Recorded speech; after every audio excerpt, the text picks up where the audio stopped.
one of the problems is when we talk to coaches, when we talk to parents and athletes, this idea of talent is so predominant in the way that they think about sport performance. It doesn't fit with the research that we've done on what talent is and how it could constrain a person's development.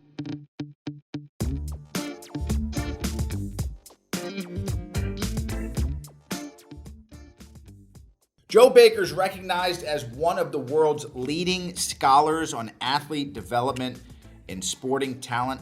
He's a PhD, director of the Lifespan Performance Lab at York University in Toronto, Canada. Research considers the varying influences on optimal human achievement, ranging from issues that affect athlete development and skill acquisition to barriers and facilitators of optimal aging.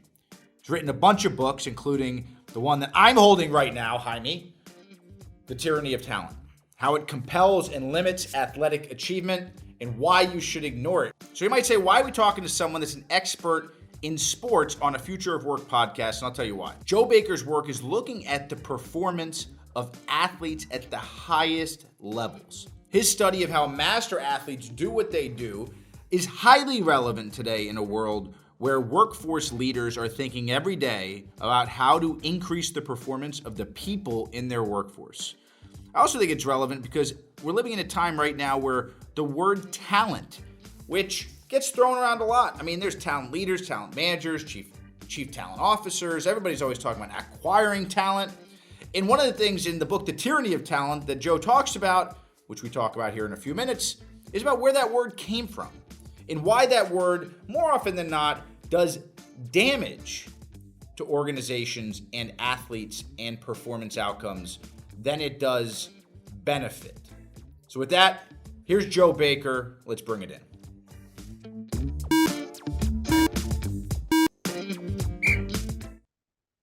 Hey, Joe, how are you?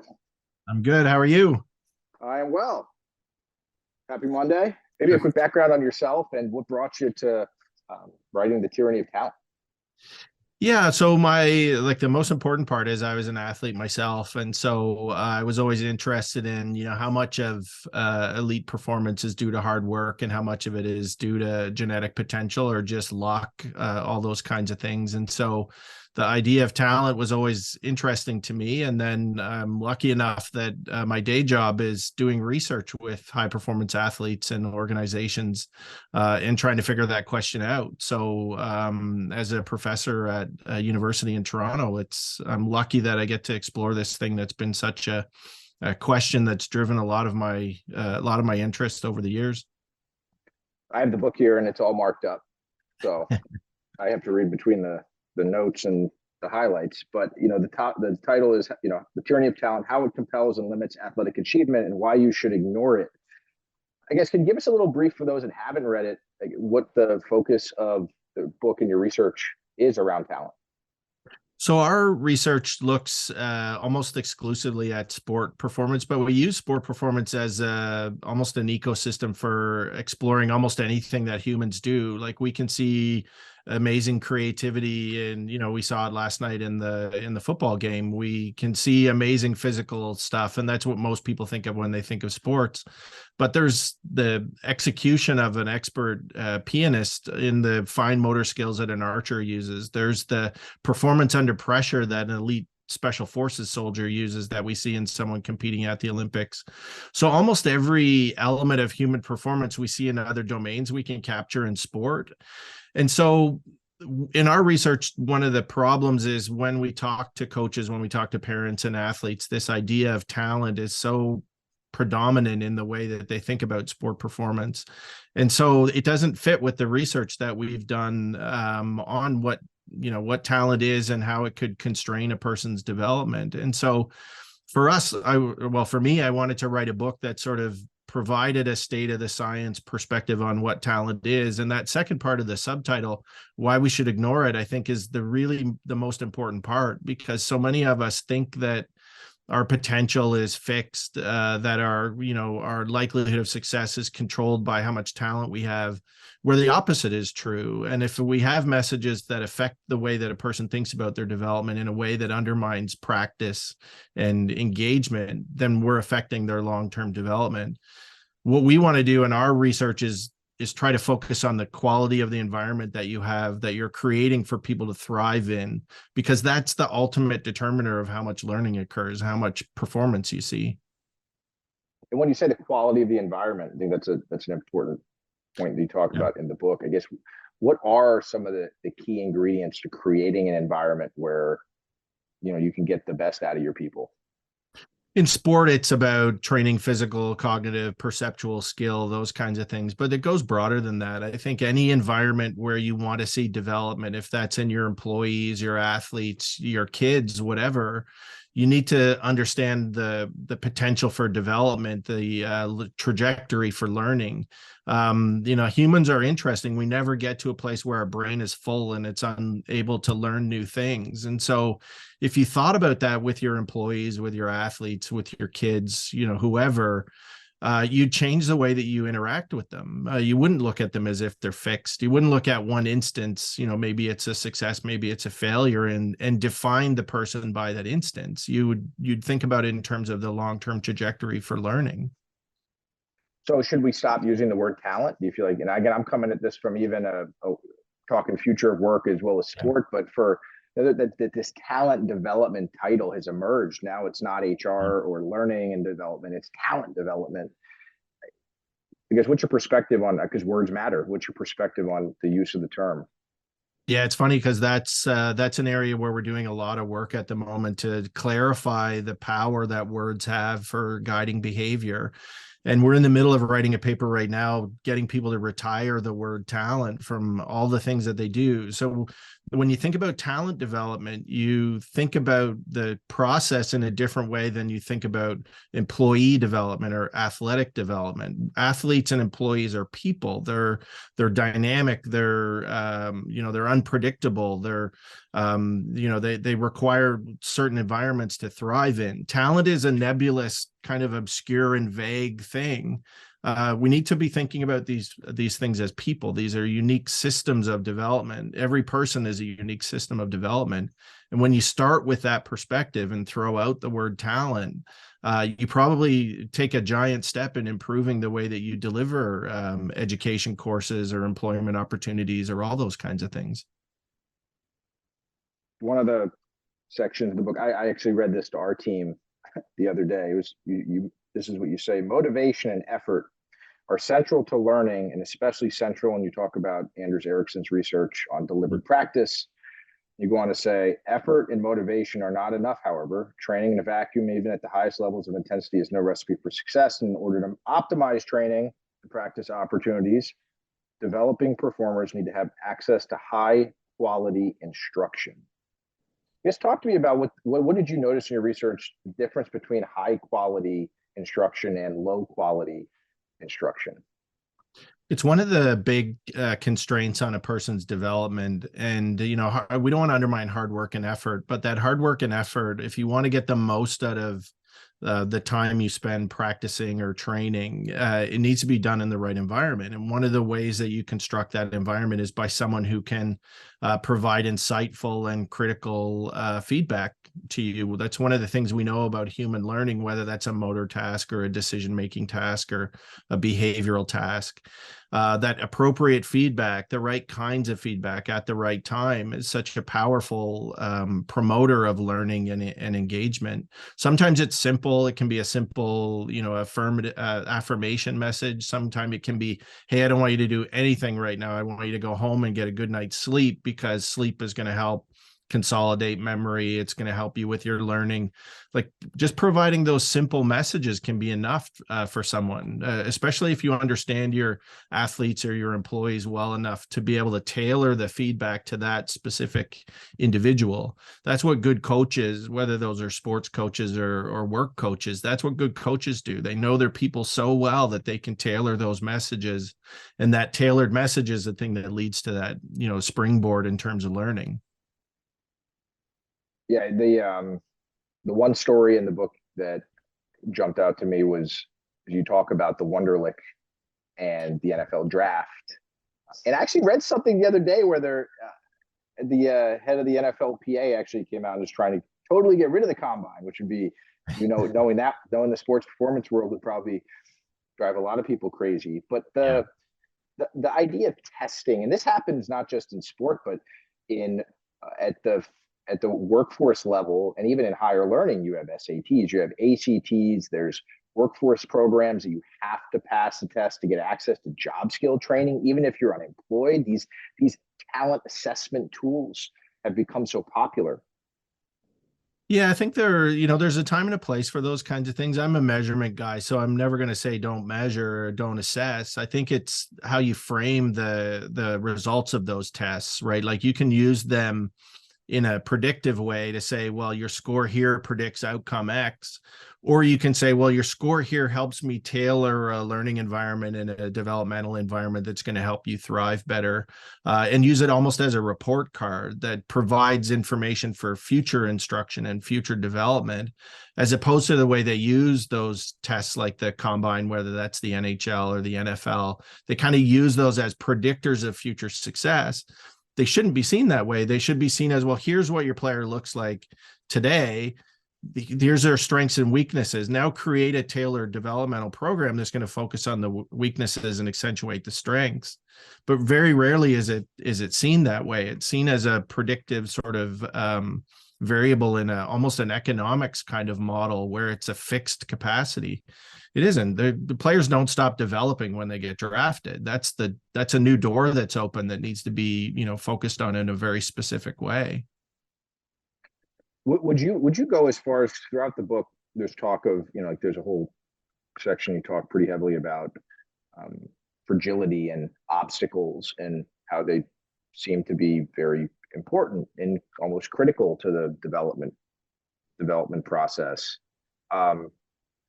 I guess, can you talk a little bit about, because you come back to environment, what are the types of things we have to be comfortable with in order to, again, create the space for our people to truly develop?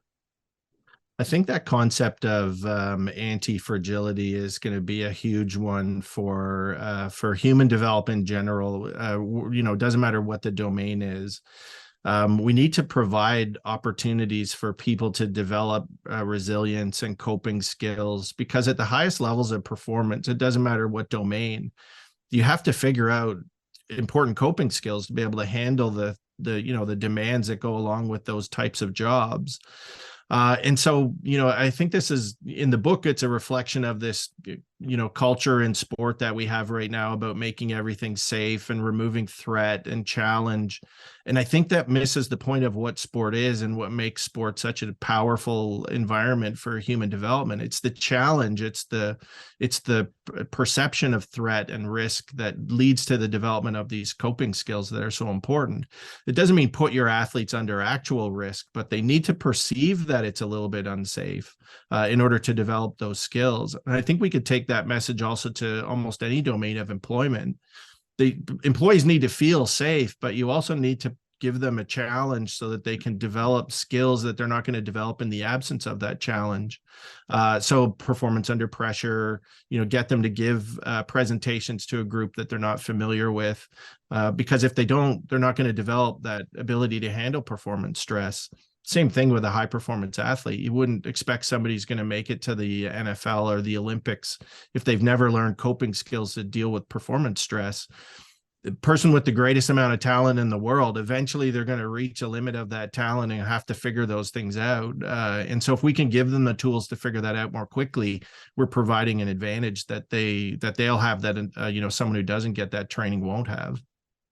And if you're a manager, coach, and you're in a position where you have that talent, that fixed mindset around talent, you probably aren't challenging anybody, right? I mean, some of those players, you're probably just saying, hey, that's as fast as they're going to run, that's as high as they're going to jump. And yeah, it's probably a bit of that. And I think, we definitely don't want to go down the road of anybody can do everything, it's a world of sunshine and rainbows, then the sky's the limit, because there are certain people that are better suited to some kinds of tasks than others.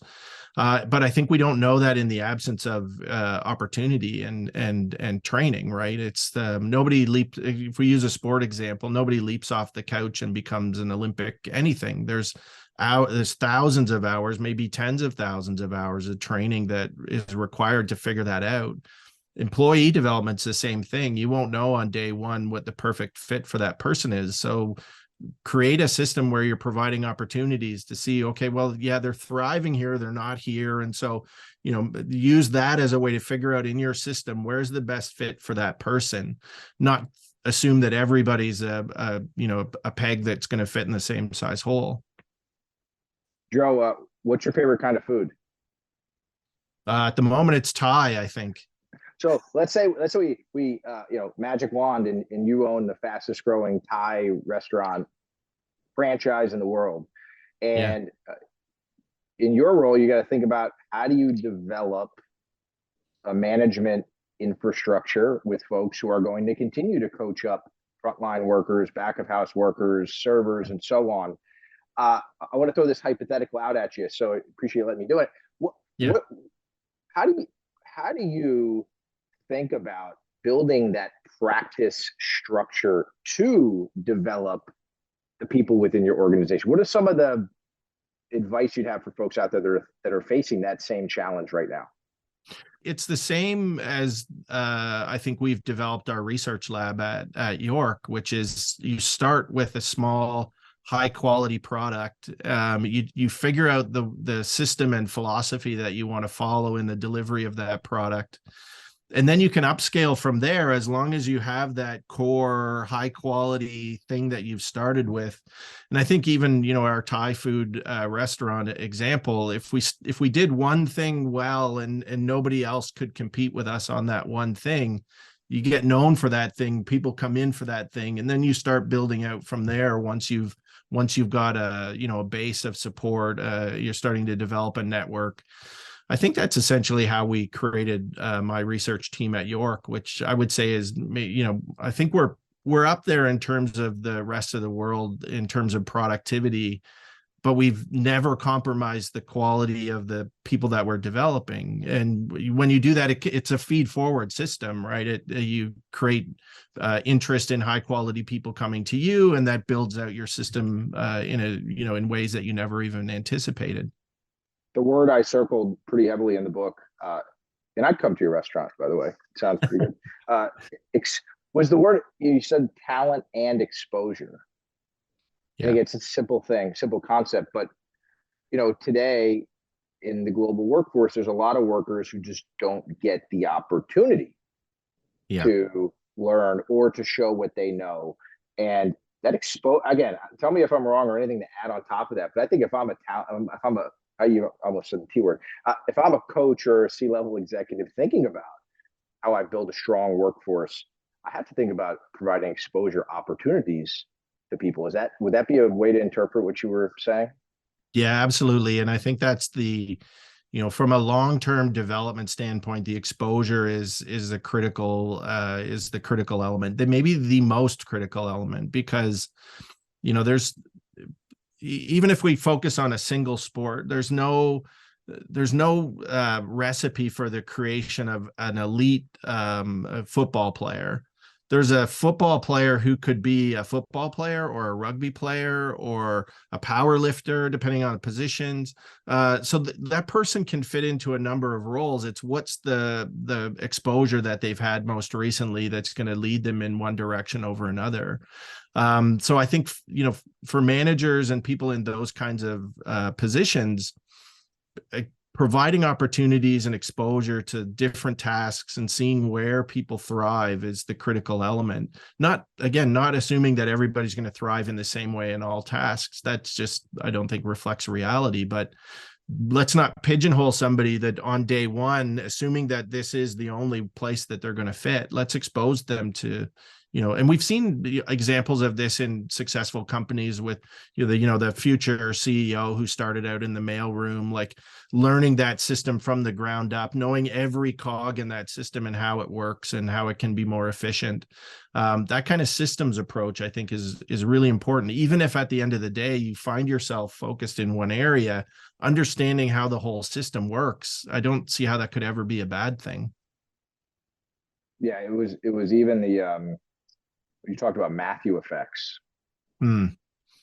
Yeah. And maybe I'll let you maybe kind of lead in and share it. But I thought about this when I thought about exposure, because in certain environments, when that starts happening, it usually ends up only Yeah.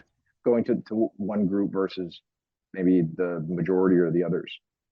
Yeah, and then we see that because time on task and practice and engagement is so important at predicting skill development and learning, that if there's anything that predisposes one group to more opportunities for engagement over another group, then we see what's called the Matthew effect, which is people that get more opportunities end up practicing more in better environments. They get more feedback from more skilled people. And that's the thing that actually ends up making the difference. At the beginning, there's probably no difference between those groups, but providing opportunities for more people, it seems to be always a good strategy for employee development. What was your favorite part of the book? For me, it was the first section, going back, doing that deep dive into 150 years of research in this area to really figure out my domain better. Before that, I had no idea the stuff that had happened in the 1800s, the early 1900s, and that was so much fun. It was early. I guess the word talent originates around. Is it currency?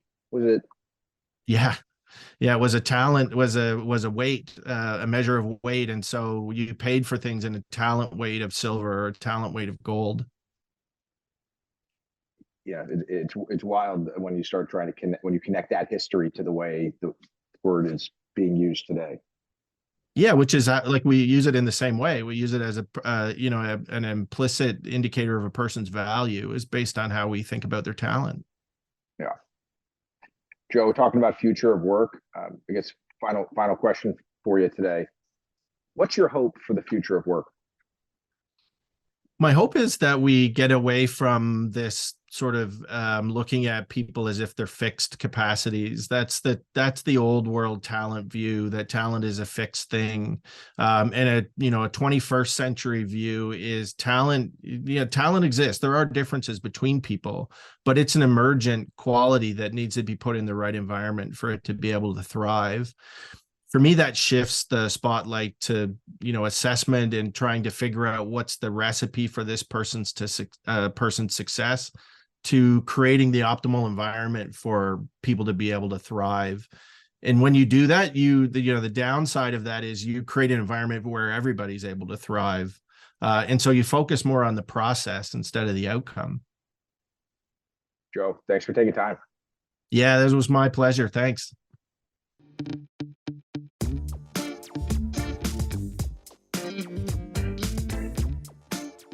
So I had a bunch of takeaways from Joe. In his book, The Tyranny of Talent, it doesn't just get into the history of the word talent, but it makes the argument that having this belief that talent is fixed results in coaches coaching athletes differently. It results in athletes thinking about their abilities differently. And this isn't healthy, especially in an environment where sometimes the skills that display as talent may need further development. They may need further investment. I think there's a direct application to what Joe's talking about to what's happening today in the workforce, where some managers, some leaders, some organizations choose to make an investment in certain people and choose not to in others. It's like the belief that, you're either smart or you're not, you're fast or you're not, standardized testing, all these things come from a position of believing that talent is fixed.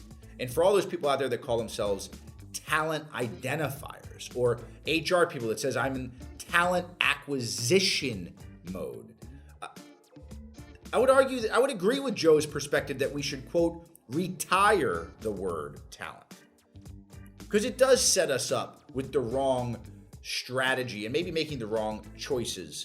Joe went on to say this about the word exposure. He said the underlying principle is related to something called exposure, which is using a system to expose as many citizens as possible to training and education. Should be essentially the goal not just of an Olympic program, but a society in general. And organizations are less likely, just like teams are less likely, to expose people to learning opportunities to develop skill if they are committed to this belief of a fixed talent.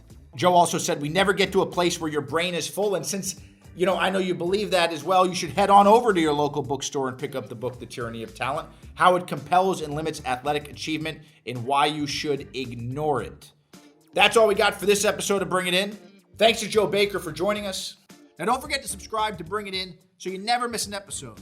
We've got some awesome guests lined up that you're not going to want to miss. Now,